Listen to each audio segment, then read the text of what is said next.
Hi అండి.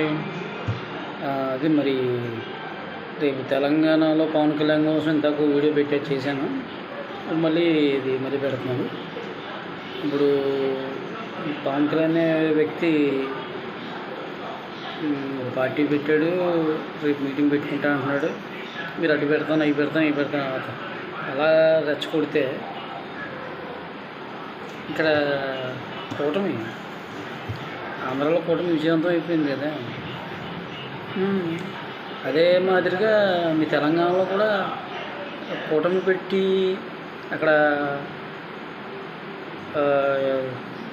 Janasena, Telugu Desam, BJP ఈ కూటమి పెడితే మీరు ఆపగలరా? మీరు ఆపగలరా? అక్కడ కూడా జెండా పాతేస్తారు. 3 పార్టీలు కలిసి కూటమి కింద పోటీ. తెలుగుదేశానికి బోల్డ్ ఓటు బ్యాంక్ ఉంది, లేదనుకుంటున్నారంటే తెలంగాణలోని అన్న ఎన్టీఆర్ పార్టీ పెడితేనే కదా, అందులో చూడలే కదా. మీ కేసీఆర్ గారు అవ్వచ్చు, లేకపోతే ఇప్పుడు ఉన్న నాయకులు అవ్వచ్చు, ఎవరన్నా కూడా అన్నగారి పార్టీని వచ్చిన వాళ్ళే కదా. ఇప్పుడు చంద్రబాబు నాయుడు గారు లెజెండరీ నాయకుడు ఆయన పట్టుపోయింది అనుకుంటే పొరపాటు. తెలంగాణలో మళ్ళీ ఆయన దృష్టి పెడితే పవన్ కళ్యాణ్ గారు మన ఆంధ్రాలో కూటమి పెట్టినట్లే పవన్ కళ్యాణ్ గారు, చంద్రబాబు నాయుడు గారు, బీజేపీ కలిసి కూటమి కింద వస్తే అప్పుడు ఏం చేయగలరు? జనాలు అడుగు పెట్టినాము అయ్యి అంటున్నారు కదా, ఏం చేయగలరు? జెండా పాతేస్తాడు. మీరు ఏంటంటే గిలుపు కూడా ఉంటారు అంతే. మీ రాజకీయం మీరు చేసుకుని చక్కగా చేసుకుంటే ఈ దాంట్లో తెలంగాణలో అలా వెళ్ళిపోదు. తెలంగాణ జనాలు కూడా అమాయకులు ఏం కాదు. వాళ్ళకి ఏంటంటే కొంత ఇది ఇంకా క్లారిటీ లేదు జనాలకి. కొంతమంది నాయకులు, కొంతమంది జనాలు పోగేసేసి ఇలా రెచ్చగొట్టి పవన్ కళ్యాణ్ తిట్టు, ఇలా చంద్రబాబు నాయుడు ఇలాను అంటే కొంతమంది వస్తారు. ప్రజల్లో చైతన్యం వచ్చిందనుకో ఎవడో ఏం చేయలేరు. పబ్లిక్ కదా డిసైడ్ చేసేది. తెలంగాణ ప్రజలు 3 మంది ఉన్నారు.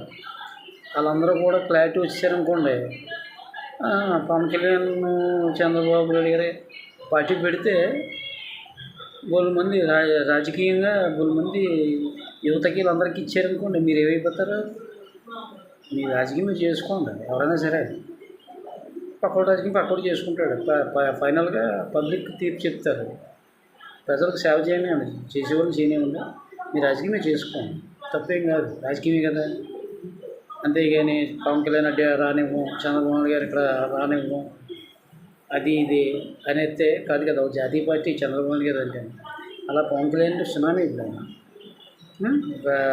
అలాగే బీజేపీ దేశంలోనే ప్రభావితం, ప్రపంచవ్యాప్తంగానే ఇప్పుడు భారతదేశం అంటే ఒక స్థాయి అనే టైప్లో తీసుకెళ్తున్న పార్టీ బీజేపీ.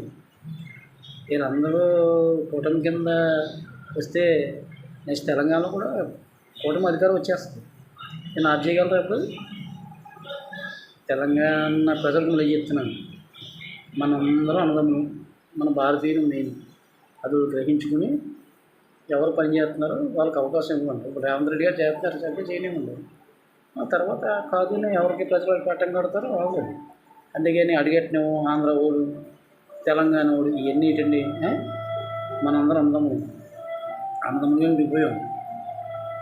మనందరం కూడా ఎవరు అధికారానికి చేపడితే ప్రజలే కదా. లాడేవాడు ఈడేవాడు నలుగురు మాట్లాడితే అయిపోతాడు.